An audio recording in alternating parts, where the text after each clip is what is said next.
whatever you wish to do, you must bring yourself to moment of joy and clarity within yourself. At that moment, what you decide, even if you die, you must go by that. Whenever your emotions go up and down, your mind says many things.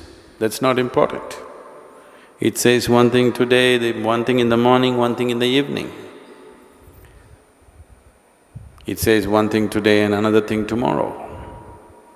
That's of no consequence. In a moment of clarity, when I'm saying joy, because when you're happy, you're not compulsive.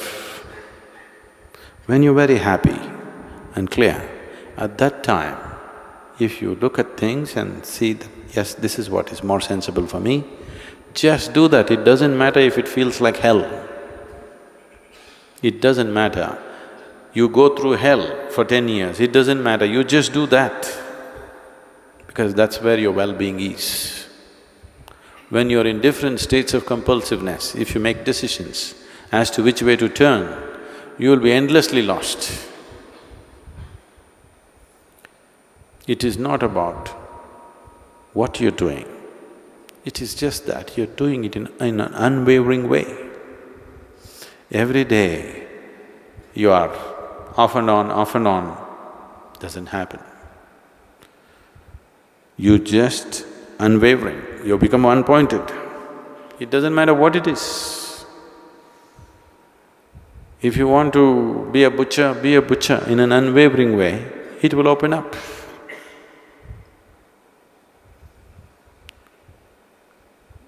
Just not wavering for a moment, what you have decided in a moment of clarity and joy, just sticking onto it without wavering a little bit, nobody can deny it to you.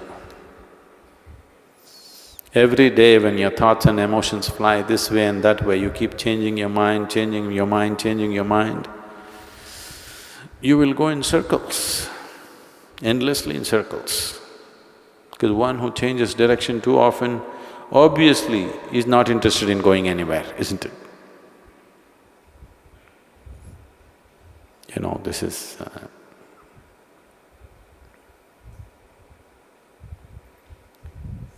the world is round, so which direction you go, it doesn't matter. As long as you go without changing direction, you'll make the journey, isn't it? You'll complete the journey, isn't it? If you change your direction, it'll put you into an endless state of being lost, always lost. So,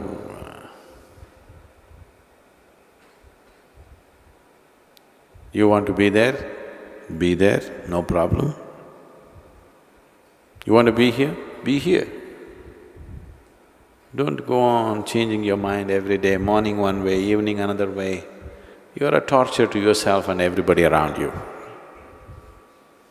One who is constantly changing their mind is a torture to himself and to everyone around, isn't it so?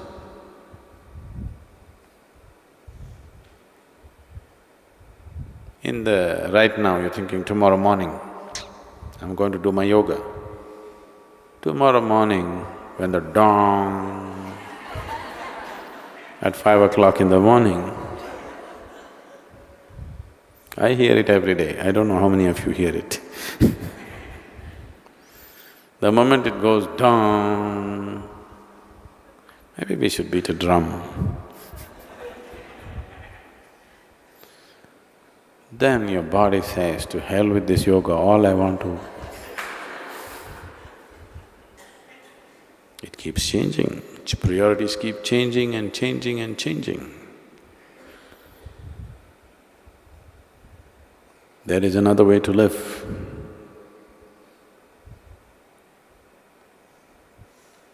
Where the biggest joys that you have known in your life, the greatest pleasures that you have known in your life will look like, will look like ants' pleasure. This being is capable of that. when it… when it comes to body and mind,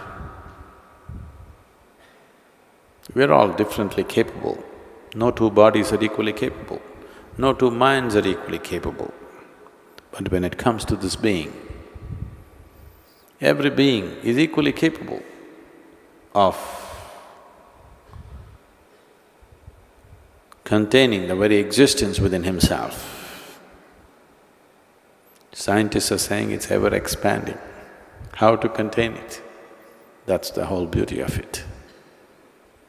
That which is endless, that which is eternal, that which is boundless, and that which is always expanding, that can be contained in this being. About that, no two beings are differently capable. Every being is equally capable. It doesn't happen because you keep changing direction. Wherever you find a little niche which is comfortable, you try to settle down there. This so-called getting civilized has become a huge detriment for spiritual process.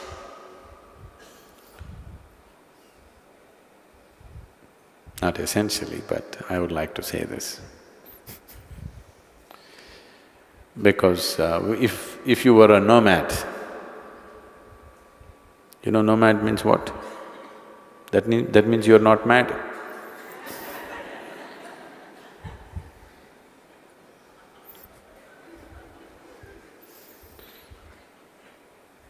So who is not a nomad?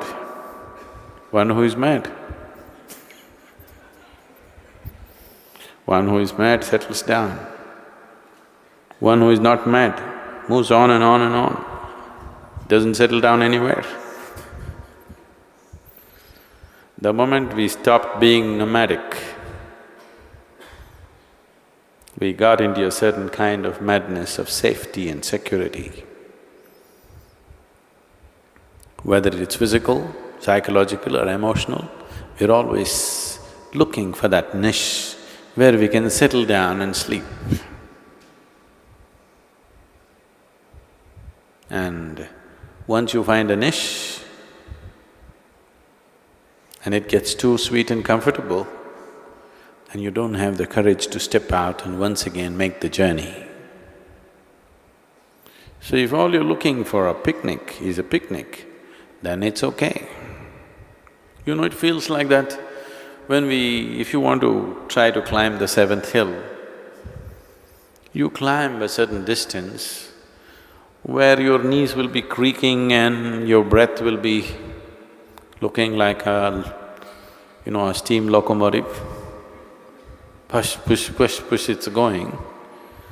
Then you look around and the bamboo, the beautiful rocks, the bamboo around you and everything is so wonderful. The valley is so beautiful. What is the purpose of taking one more step? This is wonderful, this is it. Your mind tells you, this is it. I'm not questioning the beauty of the place. I'm not questioning the pleasure of being there. But right now, this argument has come, this new level of logic has come in you simply because your lungs are working like a steam engine and your legs are creaking like an unoiled bullock cart. So, new logic will come. Do you see every time for different situations that you get into, different states of comfort or discomfort you get into, you develop a new logic? Have you noticed this with yourself? Like they say, when you're a student, everybody is a communist. The moment you come out of your education and get yourself a job, you become a socialist. The moment you get married, you become a capitalist. according to new situations, different levels of comfort or discomfort, new levels of logic will come. The world has come to a point where the Maoists have become capitalist, that's it. That is it, you know. So, it keeps happening. That's why in a certain moment of clarity and joy, when you're there, you look at something, what you see is your well-being, you stick to that. Tomorrow it looks like horror to you, it doesn't matter, you stick to it. It feels like hell, you stick to it. That's well-being. If you keep shifting, nothing happens.